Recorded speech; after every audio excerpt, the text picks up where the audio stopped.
Advice that I would give a future student taking this course, and advice I also wish that I knew and could have told myself earlier on, is the importance of discussions because that's the majority of every week. It's the same type of layout for your homework. And so knowing how to do them correctly and get good grades on them will make or break your grade in the end.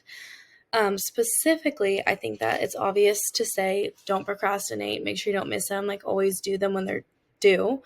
But something that was not as obvious to me is your very first discussion post, you're going to get feedback, maybe critiques, or maybe like this could have been stronger, argue this evidence stronger.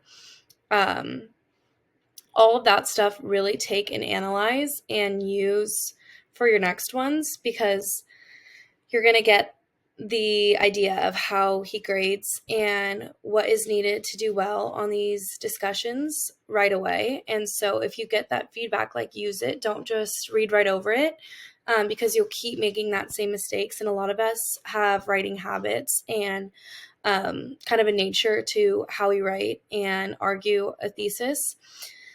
But there's also always ways to improve, and I think this class is really good at like teaching you how to look at history, take facts, and argue those, sometimes even in an opinion way.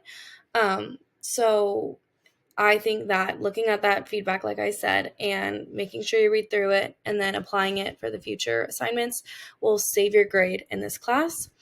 And then also, obviously, like always reach out. I think too, if there's even there's no dumb questions ever. And so always reach out, always email. The professor is really good at getting back to you almost instantly and explaining. The instructions are pretty clear, but sometimes you can still get confused. So always reach out.